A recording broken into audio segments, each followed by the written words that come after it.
Aleloia. Mangataka anao anofaofa ny tananao any amin'ny lanitra. Ny fanofaofana tanana midika hoe mifandray amin'ny lanitra ny tany a.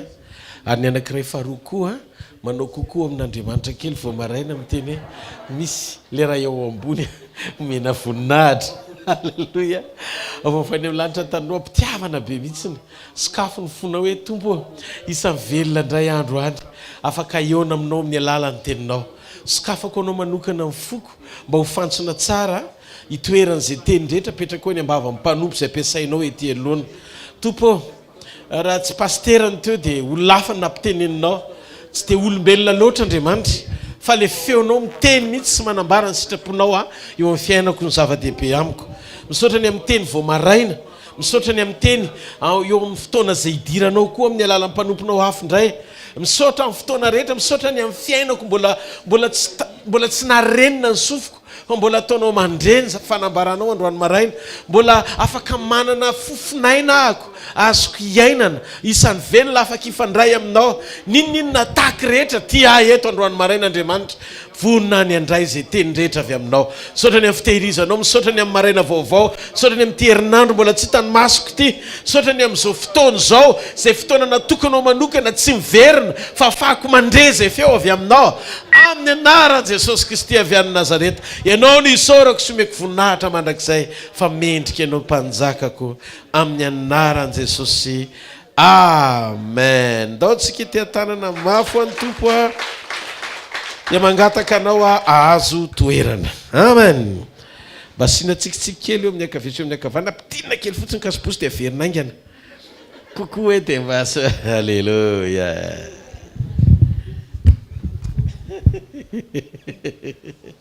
Tsara Jesosy.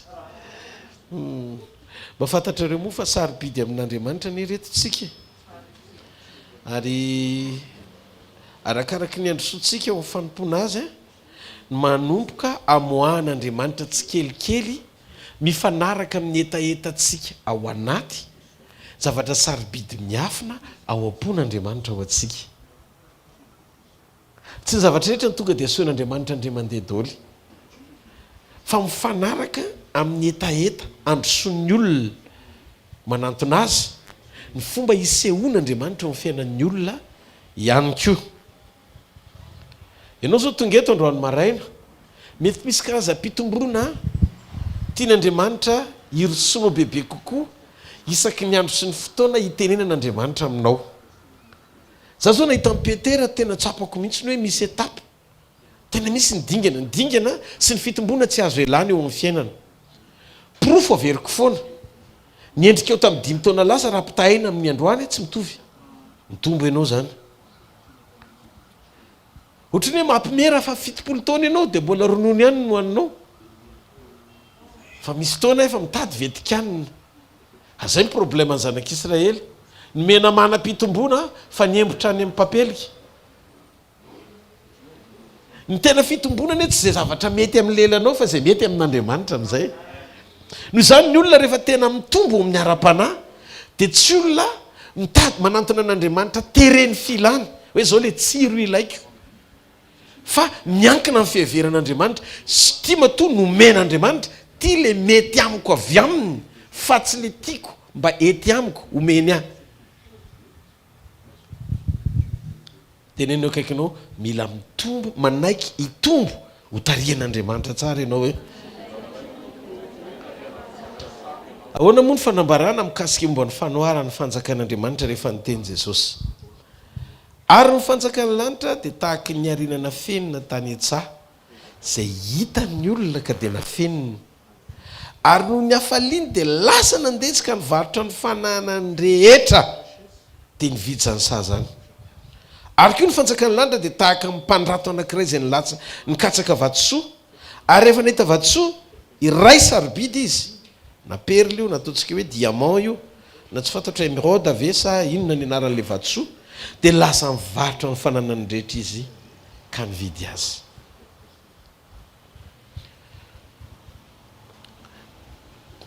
Ny fiarahantsika amin'Andriamanitra dia Andriamanitra mampiampita eo amin'ny fiainantsika ny fahitany.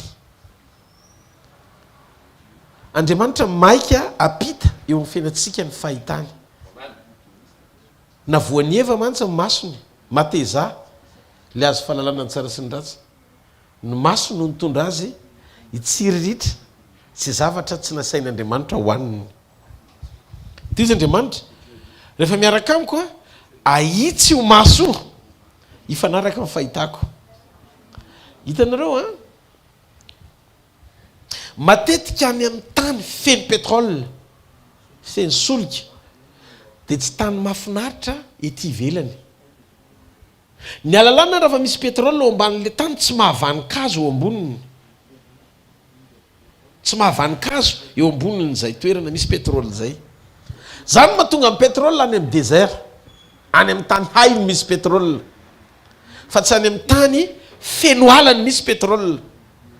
Noho izany ny zavatra tena sarobidy dia tsy napetrak'Andriamanitra eo amin'ny toerana mahafinaritra ny maso. Tsy ohatry ny zaridaina mahafatifaty be, fotry ny tany makina, fa misy zavatra miafina ao ambany ao. Zay ny mahatonga ny atao hoe fahatsarana tsy mirentirenti hitantsika hoe tena rele, fa le fahatsarana tian'Andriamanitra tenenina ao anaty le izy, afenin'Andriamanitra ao anaty le izy. Da ao amin'izay tiakontsika tsirairay avy isaina fahatsarana androany maraina. Inona ny tokony ho ataoko? Inona ny fanapa-kevitra tokony ho raisiko mba ahafahako misitraka le karazam-pahatsarana ao am-pon'Andriamanitra tokony ho tonga fiainako eo andavanandro, azoko iainana ary iainako malalaka amin'izao fandalovako eto ambonin'ny tany zao. Ahoana fipetraka le izy? Ny zavatra sarobidy rehetra dia afenin'Andriamanitra. Zany mahatonga tsy ny olona rehetra ny mahalala an'Andriamanitra eo amin'le dingana isehony aminao. Ny mahasamihafa anao amin'ny olona rehetra dia manan-zavatra anankiray ianao ao anaty. Inona ny zavatra ao anatinao? Fo. Dia io fo io matoa zaraina samihafa dia tsy mitovy. Fa ao amin'io fo io no maritra ny toetran'ny olona, ny etaetan'ny olona, ny fanondrin'ny olona ary ny fiainan'ny olona. Rehefa haitsika sy vitatsika ny mampiasa ny fotsika ao an'Andriamanitra, ny fotsika ao an'Andriamanitra, zay fotsika samihafa ao an'Andriamanitra zay no mahatonga ny fisehon'Andriamanitra tsy mitovy koa eo amin'ny fiainantsika tsirairay avy isam-batan'olona. Zay ny tiako hanairana anao androany. Zay ny tiako hanairana anao androany ao amin'ny ohabolana toko fa 5:22. Halleloja. Ohabolana toko fa 5:22. Voninahitr'Andriamanitra ny manafy ny zavatra, fa voninahitry ny mpanjaka kosa ny mamantany-javatra. Mamantatra. Ianao mila mamantatra fa le izy efa misy. Fa le izy tsy asehon'Andriamanitra amin'ny rentirento ho an'ny olona mivavaka rehetrarehetra aminy. Fa le izy afenin'Andriamanitra ho am-pony ary ny etaetanao mampirisika anao hijoro, amantatra izay zavatra nafenina tsara tokony anao mba hahafahanao manan-javatra mihoatra no ny hafa. Ampiasao le etaeta. Tena akaiky no ampiasao le etaeta. Mampiasa ianao fo an'Andriamanitra hoe rehefa ny fonao hoe ny tratran'Andriamanitra dia tratranao ny fon'Andriamanitra, dia ho asehon'Andriamanitra anao hoe zay nafeniny tamin'ny hafa fa ariary no anao le izy hoe. Andriamanitra zany tsy manana olona anankiray tiavina mihoatra noho ny sasany. Tsy manana an'izay Andriamanitra. Fa ny fitiavan'Andriamanitra ny olona rehetra dia mitovy. Fa ny hamaritra n'izay ho anjaranao dia misy ifandraisany amin'ny fampiasanao ny fonao angetaeta azy.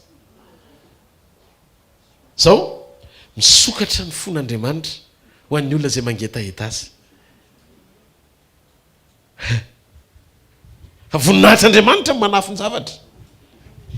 Afeny le izy. Zay no mahatonga ny hoe misy zavatra tsy omen'Andriamanitra ho an'ny olona izay mino sy mahalala azy fotsiny, fa atokana ho an'ny olona izay tia azy, zay tsy hitany maso, nandrenesy ny sofina, nanitra tao-po, niza, nefa nomanin'Andriamanitra. Efa nomaniny anie le zavatra nafeniny. Fa zao tsy omeny le izy raha tsy mipotra sy tanteraka eo amin'le dingana ianao anankiray atao hoe isan'ny olona izay tena tia an'Andriamanitra. matetika ilay fitiavan'Andriamanitra dika antsika vilana. Za tian'Andriamanitra, ahoana ahafantarany olona anankiray tian'Andriamanitra, za manao asan'Andriamanitra be dia be.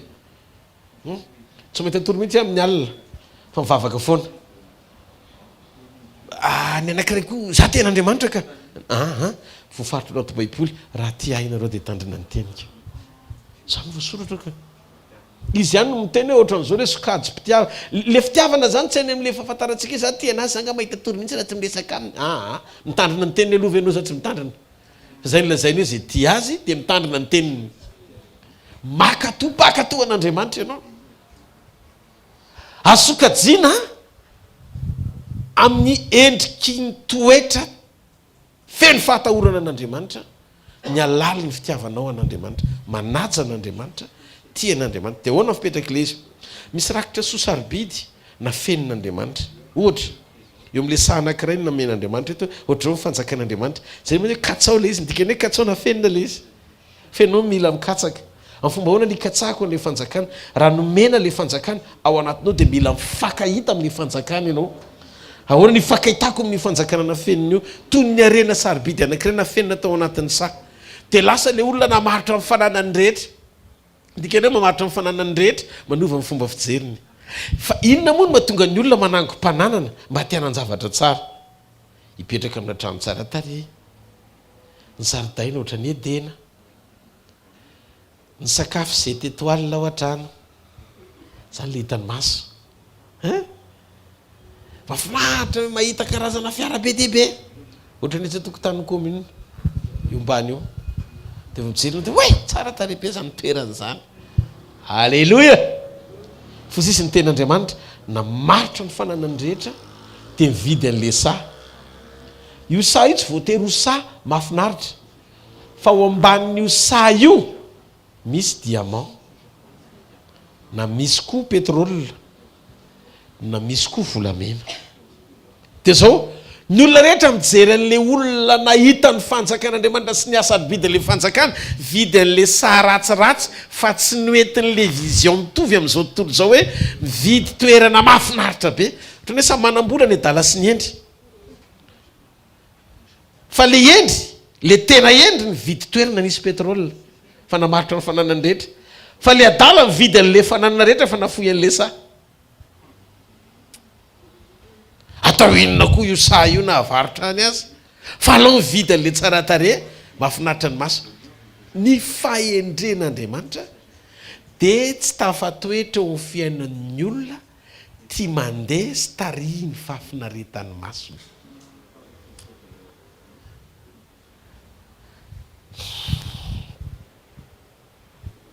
Raha venao tia mifirentiny zavatra tia ivelany, zay fotsiny mahafinaritra anao eo amin'ny fiainana, dia tsy mbola tena tanteraka ao anatinao ny asarobidiny le atao hoe fanjakan'Andriamanitra eo. Zay ny tiany Jesosy ho tenenina, namaritra amin'ny fananana dia mividy an'ilay saha. Satria zay manam-pahatakarana ihany no afaka afoy ny fahatsarana hitan'ny masony, fa hividy an'ilay saha tsy mahafinaritra. Tsy mahafinaritra ny maso. Fahafinaretan'ny maso, ny fireheky ny fiainana, ny fananana, ny tadio fa mahatonga ny olona jangajanga, mahatonga ny olona hitsiritra vadin'olona, hitsiritra fananan'olona, hijery izay zavatra rehetra mety ety ivelany mahafinaritra ny fony tonga azy anota, dia tadio filana daholo mitondra an'ireny. Zany no mahatonga ny sekoly mampianatra anao hifeny filana mba hisokafanao ao amin'ny fanjakan'Andriamanitra.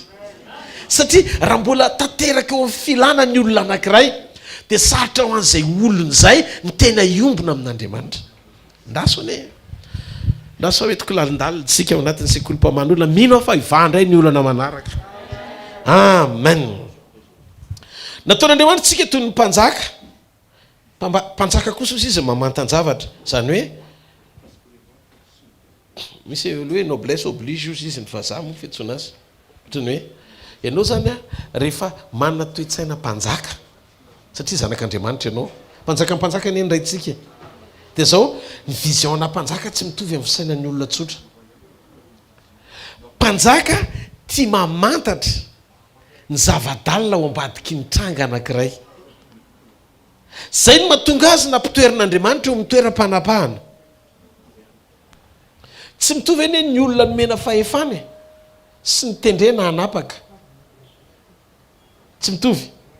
Tsika tsy noarina hoe ny olona no mifidy atsika fa Andriamanitra no nanendry atsika. Tsy marina aloha ve zany? Tsy anareo no mifidy aho izy Jesosy fa zany no mifidy anareo. Dikan'izay ianao eo amin'ny toerana misy ianao io vokatry ny fifidianan'Andriamanitra. Fa inona ny antony ny fifidianan'Andriamanitra anao? Namboarin'Andriamanitra ianao hitovy endrika aminy. Novany ianao olo-baovao tsy mitovy amin'ny jentilisa eny ivelantsony.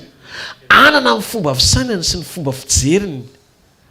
Lay olona afaky ny iaina tahaka an'Andriamanitra amin'ny fomba tsotra nefa ho ampiasain'Andriamanitra amaha olana goavana. Dia nareo ve tsy mahita hoe fa manin'Andriamanitra isaky ny mampianatra amin'ny mpianatra satria izay hitany ataon'ny rainy no ataon'i Jesosy. Ianao zany rehefa mahita ny zavatra ataon'i Jesosy tsy izy nanao an'iny fa ny rainy. Zay mahatonga ny tena zasy ny rainy eo izy dia ray ihany. Fa zanaka tsy mahazo manao na inona na inona fa tsy izay hitany ataon'ny rainy. Ianao zany mila tonga saina hoe za koa tokony hianatra tsy mahazo manao zay tiako fa zay hitako ataon'i Jesosy. Tsy mahareteko. Ato amin'ity fanjakan'Andriamanitra ity mampiasa kokoa ianao fa tsy loha ny fisokafa amin'ny masom-pananao mihoatra lavitra noho ny fahaizanao mandinika. Rehefa andinika tenin'Andriamanitra aza mitondra ny maso-tsainao sy ny fahatsoloana voafetra miatrika baiboly. Mangatany Saint-Esprit, angatao ny fanamasina, sokafo ny masom-panahiko, ahitako an'Andriamanitra atao amin'ny teniny. Ahoana amin'ny fomba fijerin'Andriamanitra, ahoana amin'ny fomba fisainan'Andriamanitra, ahoana amin'ny fomba fandalinan'Andriamanitra zavatra anankiray. Jesosy niteny, zaho tsy mitsara arak'izay hitako sy jereko. Tsy mitsara arak'izay hitako sy jereko. Dia ozy izy, rehefa mitsara ozy izy, dia mba mitsara marina. Inona ny hevitra ny teny zany? Betsaka amin'ny olona manompo an'Andriamanitra te hitsara arak'izay hitany sy jereny. Dia efa disqualifié ianao zany. Mety anaiky ny olona fa marina ny zavatra teneninao fa tsy miteraka vokatra fiovanao anatin'ny olona satria tsy spirituel le izy, tsy ara-panahy izy. Dia ahoana ary zany pastera? Tsotra le izy. Misy zava-dalina ao amin'ny teny tian'Andriamanitra ho ampitaina mikasika momba ny fanjakana. Ary ny fanjakan'Andriamanitra dia tsy misehoseho ny fisehoany. Zay no mahatonga lizy na fenina. Dia izy Andriamanitra tsy maintsy mpanjaka mamantatra azy. Zay le fahateram-baovao. Nateraka indray ianao zanaky ny mpanjaka. Mba hahafahanao manana an'le karaktera, le toetra n'Andriamanitra. Ahafahanao miditra ao am-pon'Andriamanitra mamantatra ny fisainany fony lalina. Jeleo tsara anie tamin'ny Petera tsy nahazo nininina dia izy Jesosy mandrosoany amin'ny lalindalina kokoa, midira amin'ny lalindalina kokoa. Rehefa ianao manakiditra any amin'ny lalina tsy pirina ny hitanao any fa trozona, satria ny alehibe ny zavatra ho alainao ao anaty rano dia misy ifandraisany amin'ny fandrosoanao any amin'ny lalindalina kokoa. Anasan'Andriamanitra anao. Marina zany sa tsy marina? Rehefa eo morony ianao isan'andro tsy dia tena mila manao satria atrety aminao ny rano, alatsao fotsiny zay arato fantatrao fa pirina no mivoaka eo satria ny trondro ny alehibean'ny trondro ho azonao dia misy ifandraisany amin'ny fandrosoanao. Fa matody Jesosy ny teny tamin'ny Petera hoe mandrosoa amin'ny lalindalina kokoa, misy quantité ana trondro tiako omenanao amina fahabetsahana eo amin'le alehibean'ny ilainao sy amin'le isa mihoatra tadiavinao. Fa zao tsy eto amin'ity toerana mahazatra anao ty fa ao amin'le lalindalina no nametrahako azy. Amen. Ka misy zavatra tsy azonao eo amorony rehefa ianao mila mandavaka. Tsy maharety aiko anatray. Fanamaso no apio androany maraina. Apio androany maraina fa lasa miteny zay tsy haiko anefa nitro ny sarotra ny fanazavako azy fa mora raisina ihany izy rehefa eo mifananao. Amen. Ozy izy Jesosy, ny fanjakako izy de ohatran'ny saha anankiray. Nisy olona tsy ny olona rehetra fa olona anankiray nahitan'le izy. Dia zao ny zavatra sarobidy hitan'le olona fa manina tsy ny olona rehetra nahitany izy fa le olona anankiray. Dia lasa le olona namaritra ny fananany rehetra dia mividy an'le saha. Dia teny Andriamanitra tsy mitovy amin'izao tontolo izao fa mafoy zao tontolo zao mitodika eo amin'ny fanjakana ray zay. Faharoa ny zavatra nafeninao mety diamant mety perle aussi izy teo de izy teo perle nolazainy tao amin'ny Matthieu toko 13 teo hoe vidy le sa satria namaritra vatsoa izy de perle le nale zany hoe ao anatiny ao zany misy zava-miafinao amin'ny sa io zay le fanjakan'Andriamanitra. De le zava-miafinao amin'ny le sa mety ho pétrole mety diamant mety ho perle mety hoe rubis tsy fantatro fa ahoana ny fomba ifandraisana am'le izy zao le sa eo fantatsika zany fa misy ny fanjakan'Andriamanitra fa ny fisiny fanjakan'Andriamanitra io dia mitaky fahatsapana ao anatin'ny olona zay mahalala ny saribidi ny fisiny fanjakana io fantatra ny saribidi ny fisiny fanjakana io amin'ny fiainanao. Zay ny mahatsara ny sekoly manokatra anao alala ny asaribidi ny fanjakana. Fa raha ohatra ka ny olona pino ao aminao ohatra ny pino zao nareo rehetrarehetra reto raha tonga eto tsy noho ny fanjakana ny atongavanareo eto fa noho ny filana de mbola tsy nareo zany le toriko eto androany maraina fa misy zavadalina ao anatin'ny fanjakana ambony lavitra noho le filana ilatsika amin'ny fanampian'Andriamanitra ahatonga antsika anan-javatra mihoatra noho ny olona mitady an'Andriamanitra amin'ny zavatra ilainy. Amin'izay fotoan'izay ianao tsy le mitototototsony fa ianao le atsangan'Andriamanitra ho mpizara fahasoavana amin'izay. Ahoana ny fisehon'le izy mila manapa-kevitra hiditra ao fanjakana alalan'le izy. Amin'ny fidirana voalohany navarotro daholo ny tsara rehetra teo amiko zay le mamaritra ny zavatra rehetra fananany rehetra navarotro ny tsara rehetra teo amiko de tonga teo amin'le sahako de ina nataoko variana daholo ny olona hoe misy favoazana rehefa ny olona manomboka mahitanao hoe ohatry ny adaly zany ianao eo amin'ny nofo de manomboka misy fahendren'Andriamanitra tafatoetra ao anatinao. Zay zany ny andisy anananao hoe tena efa ao amin'le fanjakana ako de ina zavatra nitranga mijery angady izy angady no vidiny nangadiny amin'izay le toerana de ny olona ty ivelany mahitanao hoe adala ina koa nidiranao ambany tany ao risque eneny makao e raha totofany tany anao de ahoana andeha aka perle izy na aka diamant izy na aka volamena izy lasa ianao mety any amin'ny 50 mètres any dikany mety anao rery ny makany fa tsy ny olona rehetrarehetra tsy ny olona rehetrarehetra ny anaraka anao any fa ianao rery ny ty ivela me izy mahitanao midina fa tsy afaky ny me izy rehefa tafakatra avao ianao satria ny fidinanao tao a tsy tovy amin'ny fiakaranao ao mihitsiny nidiny ianao tanapolo fa mivoaka ianao raka tamin'ny volamena. Hitanareo le fistanao manaiky iala eo amin'ny maro fa hitokanao amin'Andriamanitra de ahafahan'Andriamanitra manomana anao tsy tovy amin'ny etanao niditra mihitsy ny namohan'Andriamanitra anao avy ao raha mifantoka tsara ianao. Amen. Raha mifantoka tsara ianao nidiranao amin'ny fanjakana misy objectif. Inona ny objectif anao? Te handray le zava-miafina avy amin'Andriamanitra. Nafeninao le izy fa ianao mila manapa-kevitra hiditra ao. Mahasamihafa n'ilay nijanony aty ambony sy le midina any amin'ny lalina de zao za mivoaka miaraka amin'ny zavatra sarobidy maro miandry an'le renana fenina zay ty vela menao lasa mahita an'le atsarana vokatry le fitokananao de manontany tena amin'izay satria tsy anisan'ny olona mba niara-niditra izy taminao fa ny alangalana izy miandry ny fivoahanao fotsiny.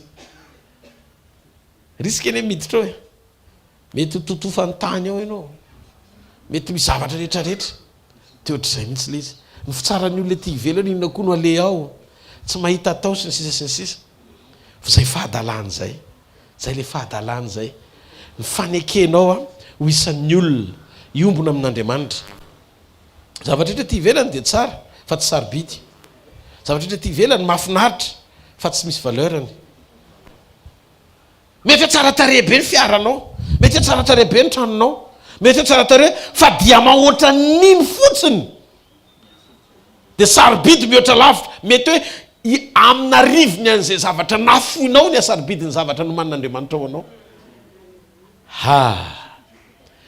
Zay no mahatonga hoe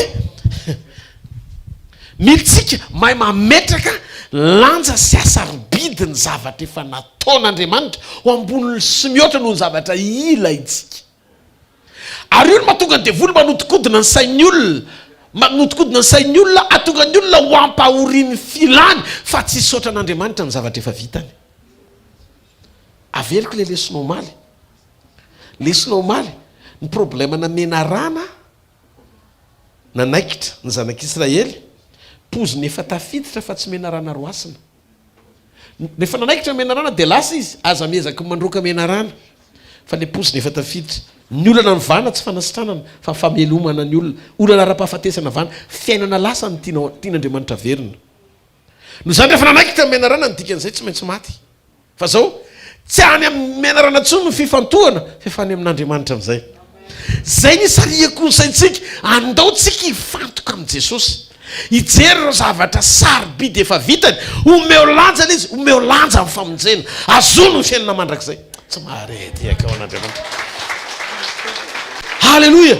Ao ambadik'izay fatakaran'izay tsy maintsy hijoro Andriamanitra orinan'izay. Amen. Rehefa midina any ambanany ianao dia tsy ho any mandrakizay. Tsisy hita. Amin'ny fotoana anankiray ianao mety tsisy hifanena aminao manao bonjour ao. Fa tsy maintsy hivoaka ianao rehefa ela ny ela. Fa rehefa mivoaka avy eo ianao ao ambadik'ilay fitokanana, hiaraka amin'ny zavatra sarobidy ianao. Satria nahoana nametraka amin'ny fanjakana eo anoloana ianao fa tsy ny zavatra rehetra. Zay le hoe miafina miaraka amin'Andriamanitra. Miafina any amin'ny fanamban'ny tany ianao amin'ny fotoana. Mandritra ny fotoana vitsivitsy fa rehefa avy eo ianao asehon'Andriamanitra miaraka amin'ny zavatra sarobidy. Miaraka amin'ny zavatra tena sarobidy. Ny tombambidy alohanao dia zao manaiky ianao hiafinao amin'Andriamanitra. Zay fotsiny le aloha miafina amin'Andriamanitra. Mefena kely. Mefena kely. Mila miala amin'olona be dia be ianao. Zay le fiafenana. Tsy miresadresam-pona. Zay le fiafenana. Ny fotoana iresanao vadinao dia be loatra no fotoana iresanao amin'Andriamanitra. Ny fotoana iresanao mpiara-mivavaka aminao be loatra. Ny apellanao maro loatra. Mila mitokana miaraka amin'Andriamanitra ianao. Ny secret amin'ny fiombonanao amin'Andriamanitra zay le miara-miafina amin'Andriamanitra no atonga an'Andriamanitra napa-kevitra aneo anao amin'ilay endrika sarobidy. Ny asarobidin'Andriamanitra. Ny asarobidin'Andriamanitra tsy tarafina amin'ny fanasitranana. Tsy tarafina amin'ny vahaolana vetivety. Tsy tarafina amin'ilay problème anao io hoe ny vahan'Andriamanitra voninahitra an'Andriamanitra reny zany voninahitra ao an'Andriamanitra kosa aloha. Fa tsy tena reny ny tarafana n'le tao hoe zavatra sarobidy. Zavatra sarobidy fahasoavana. Ambony kokoa noho ny maso-jamba-pahiratina ny fanananao fanomezam-pahasoavana pahiratra ny jamba ohatra.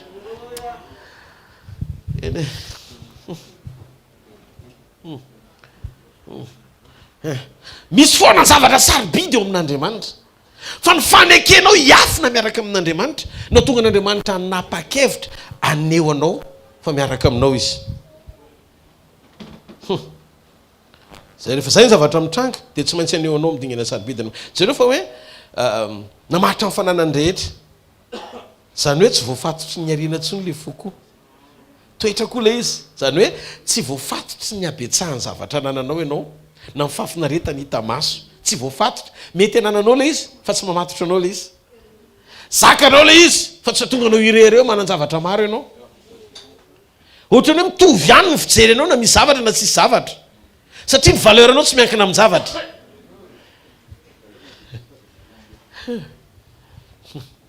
Fantatrareo? Tsy mampaninona na ohatra ny kimavomavo kely raha ny fijery anao fa manan-javatra sarobidy any anatinao ianao. Ary amin'ny fotoana rehefa nananao ny zavatra sarobidy avy amin'Andriamanitra nafenio, io zavatra nafenio ho an'ny olona fa tsy ho anao koa. Tsy ho anao rery io zavatra nafenio fa ho an'ny olona. No zany tsy maintsy hitady anao ny olona satria tsy ety ny fiainan'ny olona raha tsy mifanena amin'io zavatra omen'Andriamanitra io. Andriamanitra manan-javatra be fa tsy te hitondra l'izy mivantana eto ambonin'ny tany izy fa te hampiasa olona izy. Ary le fo tian'Andriamanitra ampiasaina le mahatakatra amin'ny fisainan'Andriamanitra sy ny fony ary ny fieviny. Zay no mahatonga ny toetra n'Andriamanitra tsara mialohan'ny fotoana nomezany zavatra iny atao ny fiainanao. Tsy maharety. Satria rehefa tatranao ny fon'Andriamanitra tsy mpitady an'Andriamanitra ianao fa tadiavin'Andriamanitra ianao. Zay mahatonga ny David zany nahita olona araka amin'ny foko izy Andriamanitra. Olona araka amin'ny foko. Zavatra ray ihany fifaninanana na sain'i Jesosy natao mpianana ao anaty Baiboly. Tsy hoe izay ho ampiasaina be. Tsy hoe dao hifaninana fa izy no ampiasain'Andriamanitra mihoatra. tsisy an'izany anaty baiboly fosy jesosy teo masony apôstôly rehetra petera moa ny fitiavanao a mihoatra no fitiavany reto teteny jesosy andrangitra fo ity azy mihoatra no ny fitiavany sasany ka raha samy ifaninana andao ifaninanao izy any ten'andriamanitra eto tsy mahareteka ao an'andriamanitra le tena tian'andriamanitra tsy fo hoe za tian'andriamanitra tsy notiko omeko ny tenako hoe za kosa ty azy mihoatra no ihaniny fa le hitany mihitsy hoe ty kosa aloha ty olona anankiray ty tena ty ty olony ty fa za miteny aminao marina rehefa tratranao amin'ny fitiavan'andriamanitra tena miparitaka io nangezara rehefa hitany omeno tena omeno le izy tsy amin'ny fisehony ivelany tsy amin'ny fahaizana mitoroteny tsy amin'ny fampiasan'andriamanitra fa amin'ny fotena amin'ny sainan'andriamanitra tena mangetaitanao foko maniry anao fanahiko amin'ny alina ny olona rehetra miheritra enao rery notomany eo ampandoliana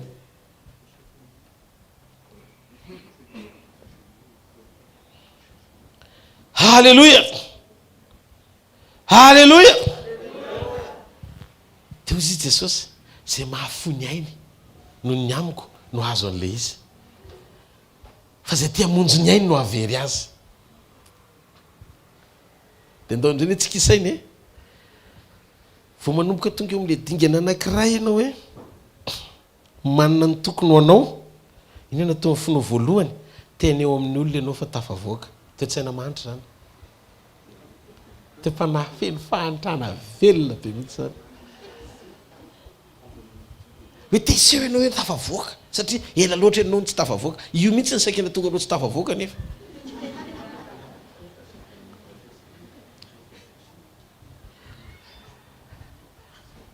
ny fahatsaran'ny olona tsy miankina amin'ny abetsahany zavatra ananany ny fahatsaran'ny olona toe-panahy ao anaty mahafantatra ny asarobidy ny fanjakan'andriamanitra na fenin'andriamanitra fa nasehony miariary ho an'ny olona zay mangetaheta azy zay mahatonga ny tompo miteny sambatra zay nono sy mangetaheta ny fahamarinana ny apety tian'andriamanitra volena ao anatinao tsy le apety mampety ny nofinao hoe sambatra zay mangetaheta sy nona ny miliara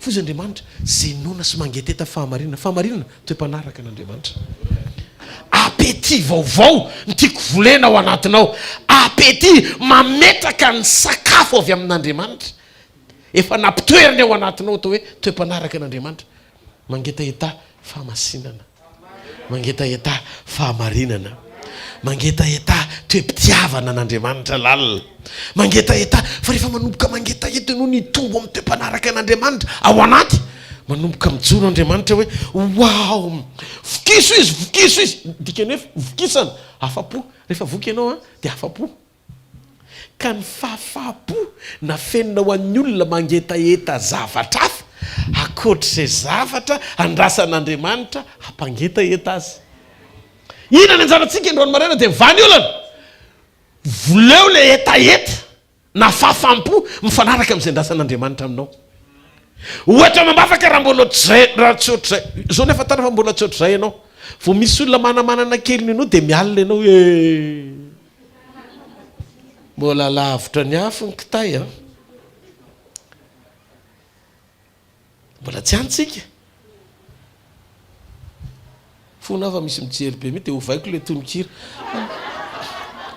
mamely mafiao rita tsy mahareteka manatra io zany tsy afaka iambona ianao tsy afaka miambo fa lasa tonga am'le fitenina hoe matikambo hoe za kosa le hamanana an'izany fa am'le fiainana andavanandro nisy olona tena any anatin'ny fonao any satria ohatrany somary tsy de titianao izy ohatra tsy mahazoazo anao dia tsy fantatra fotsiny hoe maninako izy ny tsy mahazoazo kanefa voatatampoka izy dia mifonao mirehetra le inona moa problème anao amin'izany tsy aloha izy tsofona rano andeha lavitra any amen fa za sa mijoro eto amin'ny alitara ritan'andriamanitra zany tsisy fialonan'olo zany atao anatokona kely za pasteur Rodolphe Dafinerivo tsy mirehare miteny zany miteny fahamarinana ohatrany eli miteny hoe ozy izy eli mantsy miteny tsy zavatra mitrangy zany eto raha tsy no niteniko de raha meno an'izay ianao de mety hoe mirehare eli fa ahoana koa miteny an'izany marina ko marina mety ezako zany fa efa tanteraka aloha aty tsisy an'izay atao anatiko enora tahin'Andriamanitra manao fety ako wow tafavoaka amin'Andriamanitra halleloja miaina ny fitondrako mabavaka halleloja zany matoka rehefa mitsodrany ohatra mandana lavitra ny tolo nareo mandana any amin'ny toerana faran'izay tsara indrindra tondran'Andriamanitra nareo amen satria le tsodrany koa tsy mandaitra eo ambavan'ny olona tsy manana an'le fo inona no amarinin'Andriamanitra eo fiainanao raha tonga izy tsy zavatra vitanao ane ny olona ratsy fanany afaka manome fa avec taux d'intérêt misy zavatra mampifamatotra azy eo anatin'ny zavatra omeny miandry valina izy matoa manokatra amin'ny paosiny za tsy hampianatra anao an'le sekoly hoe aza manao ohatry ny adala fa matoa manao zavatra de misaina azy tombony anao non ny fampianaraka androany le hoe nao fahatiantoko aza manao afoana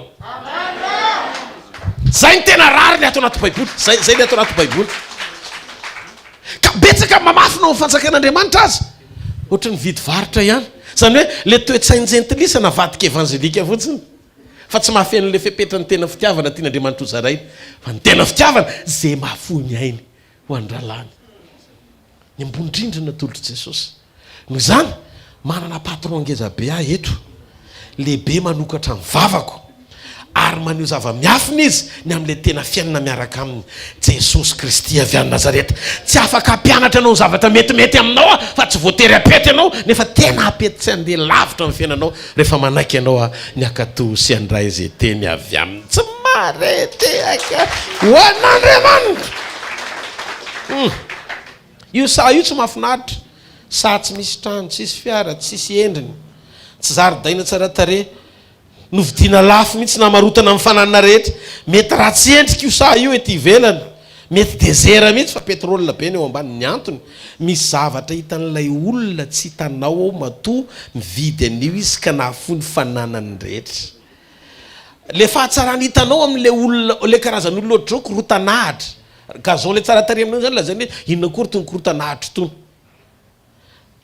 de lasa izy nandeha nijery toerana ratsy aty ivelany fa mainana ny hitany fa zao tsikitsiky izy mamoaka vola ianao gaka hoe lasa nitapy ve ty olona ty zany izy fa voazana ny trano ny tsara tare fiara ny tsara tare miandrelandredrarehetra navariny daoly fa vidiny ty samaina ty izy fa ireto de tsy ny salasala ery anao nanao an'le takala misy vavolombelona amerikana anakireta hoe Kenneth Copeland izy io mpanompon'Andriamanitra io any États-Unis nisy fotoana ndeha hijery toerana izy hividianana anaovana fiangonana de nisy toerana anankiray nytenen'ny fanamasina taminy tena eny voao audibla mihitsy Andriamanitra nyteny hoe vidio io toerana io le toerana tsy mahafinaritra de nivory ny birao Andriamanitra nyteny amiko hoe tokony hividana io toerana io fiangonana de zao nataon'le président mpiangonana hitanao charge efa manomboka efa mitady lobaty ny kesy ka inona moa ny anaovana an'izany niady hevitra teo zany mpandinika rehetrarehetra sy ny komity tapaka fa tsy hovidiana le toerana lasa ngaray namaritra ny fananany de vidy an'le toerana de izy mivady saky ny saraka satria le raha matotsy nanaiky hoe maninona ny fiarany zareo fa mba misy kadiaka kely ray tao misy nity mina nalefa daoly ny vidianana an'io de zao rehefa tsy nanaiky ny fiangonana de izy nanao zay nazahoana azy zavatra mitranga am'izao tao ambanin'io toerana io petrolina de am'izao fotoana zao tsy amin'ny fiangonana le izy fa fanana pastera manokana vao miteny ndray fiangonana hoe efa niteniny Jesosy fa amin'ny fiangonana mba hitery sy pastera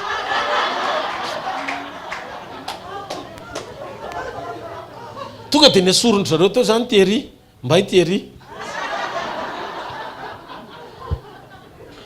fa i pastera nefa ny tian'Andriamanitra de zao lazay ny 99% izy ny lasa manapaka an'izay tiany 10% anazy fa ny 90% nameny ho an'ny fiangonana azareo fipetsaky le izy Andriamanitra tsy ahatsika fitany amin'ny ariary roa am'izay fisainantsika nefitsika mieritreritra azo tombony ariary folo fa vao metsika ianao dia efa kipotsiny efimpiry amin'ny teny raha iady ho anareo ianareo dia hitazan'Andriamanitra fa raha tianareo Andriamanitra iady ho anareo aprimo kajy efa aotra io tsika ne samy belodo ao raha andehanao mikady sika ahoana ny fomba azahoako na mirariny na mitsy rariny dia iady ho anahako tsy tonga lavitra zany fa izy Jesosy za efa niady ho anao io zany tsy mampaninona otrony toetra otrany misy fahavoazana zany ny fijerin'ny olona indraindray rehefa hoentin'Andriamanitra fa te hijery Andriamanitra hoe traizany kalitao amin'ny obéissance anao ny fakatoavanao an'Andriamanitra any no mikontry ato amin'ity fanjakana ity fa tsy ny fireteny zavatra hita maso mitondra anao any amin'ny dingana hoe afinaritra ny sofinao sy ny sainao fa inona ny zavatra takian'Andriamanitra amintsika sotra le izy ozy izy ny salama fa 3:7 le zavatra nafeniny io tsy ny olona rehetra ho any men'Andriamanitra an'io fa ny olona zay manana etaeta anantona azy salama fa 3:7 rehefa misokatra amin'ny masom-pananao mahita tontolo tsara lavitra no tita maso ty amin'izay ianao dia misarika anao androso lalil'Andriamanitra ary ny zavatra goavana rehetra na fenin'Andriamanitra tsy ho an'ny olona rehetra fa eo nomeno an'izay tena nona sy mangeta hita fatratra azy efa nampahafantatra ny Mosesy ny lalakalena izy ary ny zanak'Israely nampahafantariny inona ny asany misy karazany roa eto tany ny manaiky androso afantatra ny lalany sy ny miandry sitraka ny valiny averiko misy karazany olona roa eto ambonin'ny tany ny olona manaiky androso afantatra ny lalany etaeta io sy ny olona anankiray miandry isitraka ny valiny izy am'ireo ianao averiko misy olona anankiroa eto ambonin'ny tany misy olona firy eto ambonin'ny tany misy olona roa eto ambonin'ny tany ny olona anankiray dia zay olona mangetaeta avereny hoe mangetaeta avereny hoe mangetaeta afantatra ny lalany avereny hoe mangetaeta afantatra ny lalany dia ny olona anankiray faharoa avereny ny olona anankiray faharoa miandry ny asany vakiko amin'izay ary efa nampahafantatra Mosesy ny lalakalena izy ary ny zanak'Israely nanehoany ny asany na nampahafantariny ny asany ny Israely mahita ranomasina mena misokatra mizara roa fa Mosesy ny nandre fa injiro ny tananao dia zareo roa ny rano eo amin'izay le izy Andriamanitra mizara zava-miafina voninahitr'Andriamanitra ny manafiny zavatra fa voninahitry ny mpanjaka mamantany zavatra Moïse zao le mpanjaka te hamantatra ny ompon'Andriamanitra nanehoan'Andriamanitra ny lalany zay misy dingany etaeta ahatonga ny fon'Andriamanitra misokatra andeho anao olombelona tsotra io ny lalany ahoana na tonga Mosesy aloha vao tonga hoe naneho ny lalany niditra ato anaty fanekeny Mosesy nanaiky izy hanova ny toetrany niala tamin'ny prince d'Égypte azy nitefena 40 taona tany anefitra mba ho tonga olona malemy fanandriny eto ambonin'ny tany ary mora ny fampiasan'Andriamanitra ray segondra orina amin'ny fionany fa sarotra no mitsangana sy iova ho isan'ny olona azon'Andriamanitra ampiasaina satria tefena 40 taona fa maninona ny tsy maintsy 40 taona satria tsy ampy ny 9:30 efa teneko foanareo tsy feno fapetratra 9:30 fotsiny zay ne mba tonga le fiovan-toetra tsy mora androany ianao zao mandeha tenin'Andriamanitra raha riva ianao misy zavatra mana fotoana io indray fa miseho lay fototra Basile miseho Basile azonareo fa mipetraka le izy iny fa miseho le izy dia ianao Andriamanitra tsy tokony ohatrany tsolo le toritenin'ny paster tokony anova tsy tokony ohatrany misy toa anao miady amin'ny tena hitanareo Paoly tsy nampiasain'Andriamanitra goavana raha tsy nisy fifandonana tamin'ny toetrany ozy izy Paoly tao anaty tsy nitsara zay sitrako vitako fa nratsy zay sitrako fa maninona ary tsy tia tsara zay tiako atao ty no ataoko fa nratsy zay tsy tiako atao zany hoe lasa misy Paoly anankiroa Paoly anankiray Paoly miady ampandresin'ny fanahany Paoly anankiray Paoly te hitoetra eo amin'ny nofo noho zany ao anatin'ny paoly misy paoly roa raha mbola tsy hitanao zay paoly roa zay fa anankiray ihany ao anatinao. Halleloja. Hoe anao koa zany mety anankiroa koa misy ady eo raha mbola tsy nandalo an'izay ady zay anao mbola tsy mitombona le etaeta ny ahita n'le zava-miafina fa zao nandroso paoly ny faranany tsy za tsy novelona Kristy mivelona atao anatiko zany hoe tanteraka teo am'le lan'Andriamanitra azy izy ny fahatanterana ny fisehoan'Andriamanitra sy ny fanotrona ny averiko dia miara-miasa amantoetra foana. Moïse nampafantarin'Andriamanitra zava-miafina. Inona ny zava-miafina? Ny lalan'Andriamanitra nasehon'Andriamanitra azy dia ny zanak'Israely lasa misitraka ny asany. Mizararoa ny ranomasina mena hita ny zanak'Israely zany mandeha amin'io ny vitan'ny zanak'Israely. Fa Moïse nalala hoe ainjiro ny tananao zareo roa ny rano. Alleluia. Dingany etaeta anankiroa tsy mitovy reo. Israely mahita ny rano miboiboiky avy amin'ny vatolampy fa Mosesy nandren'Andriamanitra ny teny hoe kapohy ny vatolampy amoaka rano. Ny fantatra dia ny feony fa tsy le hoe ahoana no ampitrangan'le izy. Mosesy zany ny feon'Andriamanitra ny reny ary rehefa miteny izy amin'ny Mosesy dia osy Mosesy hoe ampiana ny feony. Halleluja. Tiako fantatra fa Jesosy dia manana n'ilay endriky ny voninahitra miafina mbola tsy nahitanao azy. Jesosy Kristy avy any Nazareta ihany ny teseho amin'ilay voninahitra hafakely anatanterany an'ilay endriky ny fisehoana mbola tsy nahafantaranao azy omaly. Mila mintsika fandriamantsika dia manotona antsika foana amin'ny fotoana rehetra. Mila misokatra ny ao anatintsika miombona aminy manefy andreo toetra rehetra ao anaty manaiky ho tefen'ny teny amoaka n'ilay tsirona toetra mety amin'Andriamanitra. Ny problema ane tsy hoe Andriamanitra ny tsy te hampiasa ny olona fa Andriamanitra matahotra sao tsy zakan'ny olona amin'ny fomba ampiasany ianao. Raha mbola misy toetra mirehare makafy ny asany ao anatin'ny olona dia tsy tena samy setra Andriamanitra satria ameriny olona. Raha voandroany anao mamoaka ampiasain'Andriamanitra manangana matimy na enina ohatra dia raha pitso ianao fa milasa fa Kristy vaovao indray. Azonao hoe petraklesy noho izany tsara ambony lavitra sy mihoatra amin'ilay fanomanana n'ilay toe-po angetaeta iombona amin'Andriamanitra fanzakan'Andriamanitra sy ny sarobidina fen'Andriamanitra azo hainao amin'ny fiainanao ny fanapahan-kevitra miainga amin'ilay toerana anankiray anaiky ho tefen'ilay teny mba ho tonga olona mety amin'Andriamanitra. Za no mahatonga anay adala kely eto amin'ity fanjakana ity. Misy olona manontany pasteur inona ny tena grand miracle ataon'Andriamanitra teo amin'ny fiainanao hatramin'izay? Inona mba tantara izy angamba iandry nisy ohatr'izao dia zavatra ohatr'izao le mbola tsy nahitako azy raha pitso. Mangina fotsiny le mpametra-panontania satria araka ny haben'ny opon'ny olona ny hamaliny. Amen. Satria misy zavatra mbola tsy hitako dia fikitra tamin'ilay lasa nahafantarako azy ve tsy maintsy adiniko daholo ny lasa rehetrarehetra mba afahako manatratra ny eo aloha izy Paoly. Noho izany amboarina aloha ny toetra miara-miasa amantoetra Andriamanitra. Zay mahatonga an'Andriamanitra mitady olona araka ny fony fa ny olona rehetra mitady azy daholo. Ka raha tianao ny azo audience dia milahara ao anatin'ny olona isan'ny mpitady marefa amantoetra. Fa rehefa manaiky ianao no isan'ny olona tsy izy tsony no tadiavinao fa izy mihitsy mitady ianao meo le toe-po satria mitady olona araka ny fony Andriamanitra. Alleluja.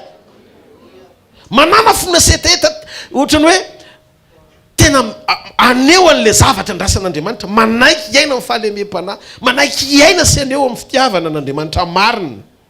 Fa misy dingana vaovao eo amin'ny fiainana tian'Andriamanitra hitombonao amin'ny ara-panahy zay mahafoy toe-po mahafoy ny zavatra rehetra. Nefa afozana ny zavatra rehetra tsy fifikiranao amin'ny zavatra ny tany fa tsy hoe akory fa avalo ny fanananao ny zavatra rehetra Andriamanitra. Resaka fony resako eto zavelisy zavatra amatotra ny eo am-ponao mety ezy ho faty amin'ny tena mety ezy ho faty amin'ny tena. Zay no natonga ny Jaona sy Moïse efa fanatrika amin'Andriamanitra foana afatra tamin'ny Zoma mahita an'Andriamanitra foana izy numéro 12 vakeo fa fanatrika ny tenen'Andriamanitra aminy fa ny amin'ny Exode 33 indray ozy Andriamanitra hoe tsisy mahita ka ho velona. Zany hoe misy dingana isehoan'Andriamanitra mihoatra noho ny teo aloha ndray teo aloha mahazaka azy eo amin'ny dingana fahalemem-panahy mahazaka azy mifanatrika ianao. Fa amin'ilay dingany voninahitra anankiray faharoa tsy hoe mbola ambony ny fahalemem-panahy mila maty amin'ny tena amin'izay ianao. Ambony ny fahalemem-panahy ny fanekenao ho faty amin'ny tena tsy eo amin'ny nofontsony ianao fa ohatrany hoe spirituel be mandehandeha fanahy mandehandeha amen na sasy amen. toatrany koa Jaune efa nahitany fiovany endrika eto tendrombohitra zareo tsisy maty na ray fa ao boky ny apokalypsy toko voalohany ohatra maty mihitsy izy Jaune nahitako azy satria nangano ano maso zany hoe misy dingany voninahitra isehony nitaky ny fahafatesanao eo amin'ny nofo. Halleloia. Rehefa manaiky iombona amin'Andriamanitra ianao eo amin'le dingana mampety azy dia lasa adresy mandehandeha eto ambonin'ny tany amantarana ny fisiny amin'ny fanotronana. Mahita androany maraina fa mivahany olana.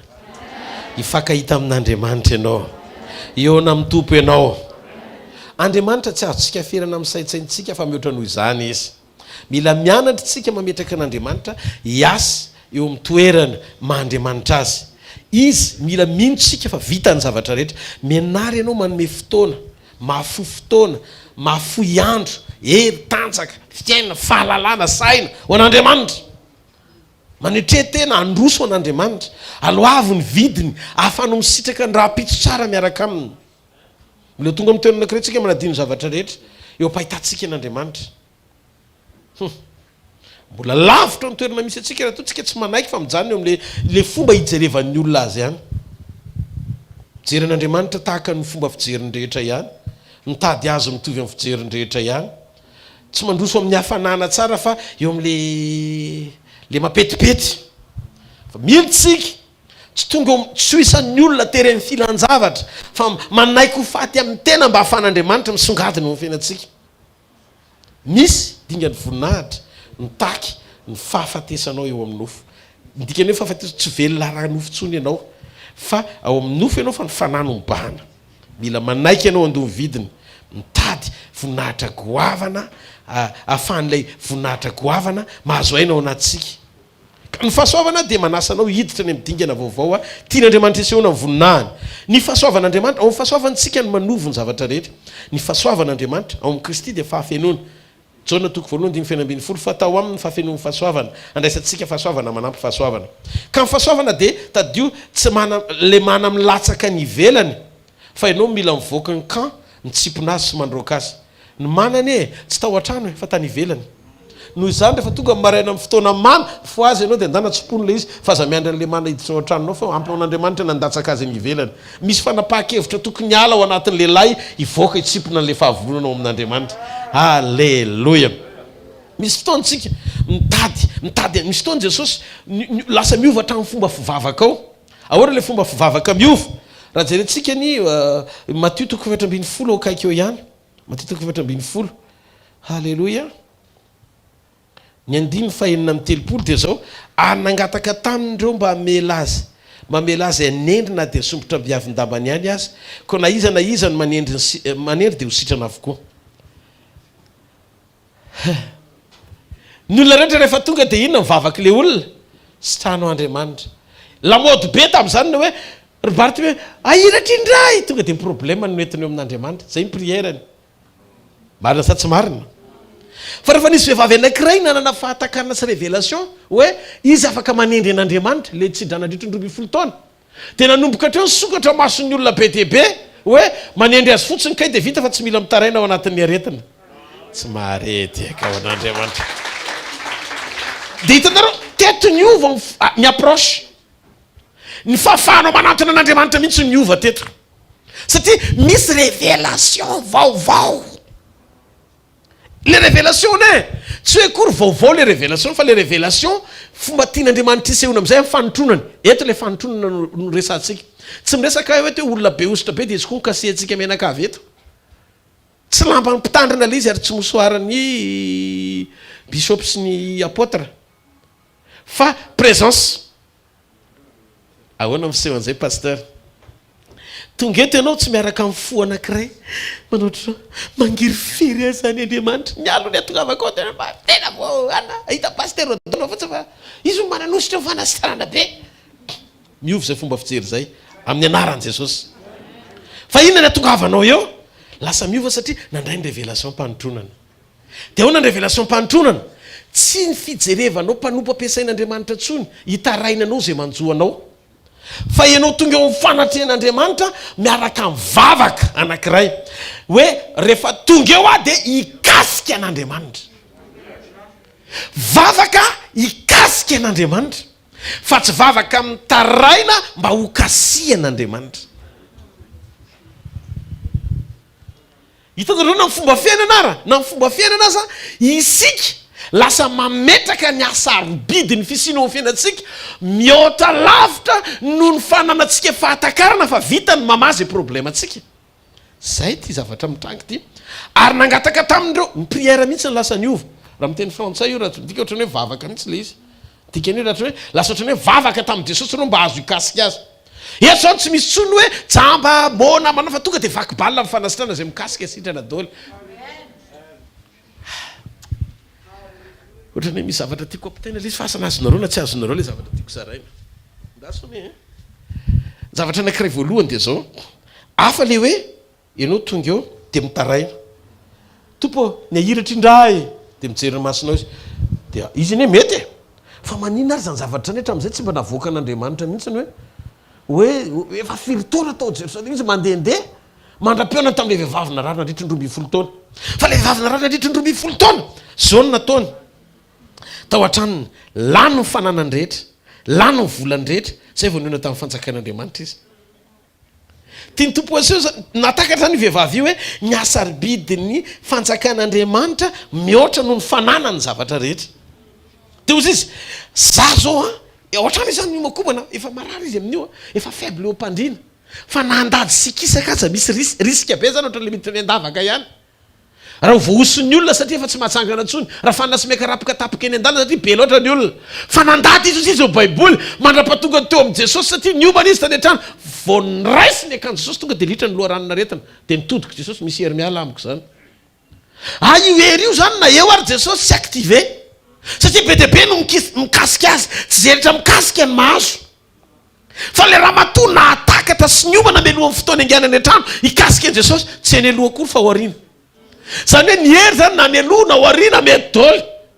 Halleloja. Fa ny commande ny hery tsy ny ianao manatika an'Andriamanitra fa ianao mahakasika an'Andriamanitra.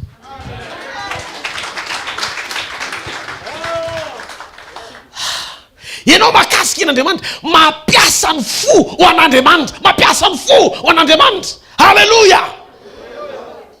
Tao ariana izy nikasika vita dia nijoro izy izany nikasika teo Jesosy dia ozy izy Philippe zao olona firy nikasika anao teo io indray Jesosy fa manofy atoandro ianona nikasika anao teo ianona nikasika anao tsy zay le tiako tenenao Jesosy ka zay le tsy zatra mihaino an'Andriamanitra fa misy zavatra reko ozy Jesosy zay tsy reniny hafa le izy fa za iny mahafantatra azy nisy nikasika hafahafa teo tozy le raha matona nangatanana za natahotra le vehivavy soka na vola be fa lany dolo ny fananany. Jesosy tsy tonga hoe manao fa natitra matavy rehefa afaka satria tsy voavidim-bola mihitsy ny fanafahana tsy mahadiaka ao an'Andriamanitra. Nitodika izy dia nijery sao izy le raha matoa sady nangofotra le raha matoa dia nitodika Jesosy nijery azy ohatr' zao andana izy fa finoanao ny nafaka anao dia nitantara le raha matoa nijorovavolom-belona teo dia eniny rehetrarehetra le izy dia ozy izy ny olona ary tsika zany niposesika tsy amina paha fotsiny fa ty raha matoa ty zany namoaka le révélation tsy hoe miandry nikasika Andriamanitra njamba miandry mikasika mba ampahiratiny Bartimeo teo nahiratra kasian'Andriamanitra miboka miandry nikasika Andriamanitra nikasiany tendreny daholo efa firy taona ohatr'izany foana miandry nikasika Andriamanitra fa ty raha matoa ty tsy niandry nikasika Andriamanitra fa izy mihitsy niomana hatrany an-tranony ikasika an'Andriamanitra. Zany hoe nametraka izy nilanja amin'ny fanotronana tsy eo ambadiky ny fitarainany sy fahaizany maneho ny favoazany fa le fony mitady an'Andriamanitra raha na ikasika azy izy tonga dia anjavona ny zavatra rehetra eo amin'ny fiainana satria ilay fanasitrarana mihitsy mandalo. Amen. Vakibalina sy lamody amin'izay la révélation mpanotronana. Amen. Inona ny zavatra nitranga ny andro io izy zareo ny vavaka mihitsy niova amin'izay le vavaka tany amin'ny Jesosy tsy hoe akory hoe so mahazo fa mba atendreo masoko na zotro fa le vavaka tany amin'ny Jesosy dia hoe afaka mikasika anao ve satria nahoana efa mangetaheta le kasika ahoana ny fomba hoe ikasiana an'Andriamanitra amin'ny dika teny hafa ao anatiny tontolo ara-panahy manao izay mahafaly an'Andriamanitra dia mikasika an'Andriamanitra ianao zay zavatra mahakasika azy atao mahakasika azy ianao miaina amin'ny fitiavana ianao feno fahalemem-panahy ianao mijoro vavolombelon'ny teniny, ianao manaiky iova rehefa miteny aminao izy zavatra anay mahakasika azy ny olona manome voninahitra azy. Raha tsika rehetrarehetra androany maraina zao, anao zay akasika fon'Andriamanitra, tsy mila fa metra tanana fa voaka ny varavarana io mitondra fahasalamany modolo, satria raha vakibalina izy teto, vakibalina koa izy androany maraina, vakibalina izy any terinandro ty, vakibalina izy any Atsirabe, vakibalina naiza fahagagana miaraka amin'ny Jesosy. Tsy fahagagana tsony ny tanjony fa manaraka ho azy le hitanareo amin'izay ny fiafarany izy anie, tsisy tombono an'izy fa ho anao ihany. Noho izany aza malaina ny haly eo amin'ny toerana io, mandrosoa midingana manaraka fa miandry anao Kristy. Halleluja, miandry anao foana Jesosy. Halleluja. Tsangany eo amin'ny toerana misy anao dia fofany amin'ny lanitra ny tananao. Daontsika hisaotra an'Andriamanitra mifotsika manontolony amin'ny fotoana androany. Vavaka tsika mitombavaka voalohany, tombo Jesosy eo androany maraina, aoka ny teninao izy fiatraikany ato anatiko, mba ho isan'ny olona ikasika anao Andriamanitra, akasika anao ny fisika eto ambonin'ny tany, tena le mety aminao Andriamanitra, amin'le toe-panahy mety aminao, ampahazo ainanao, ampahazo aina ny fanotronanao. Asaratsy hoe vavaka izay, Andriamanitra ray ny hetsany indrindra sy ny an-danitra vavaka androany maraina, mba ataovy karazan'olona manana le toe-po Andriamanitra, manaika ampiasan'ny foko angetaetanao, ahitanao, iray tanteraka aminao, andeho amin'ny sitraponao amin'ny anaran'i Jesosy Kristy avy any Nazareta. Ianao anetsika ny fanotronanao hatrahatra androany maraina amin'ny anaran'i Jesosy Kristy avy any Nazareta. Ikasika anao anany lambanao ar'Andriamanitra. Halleluja.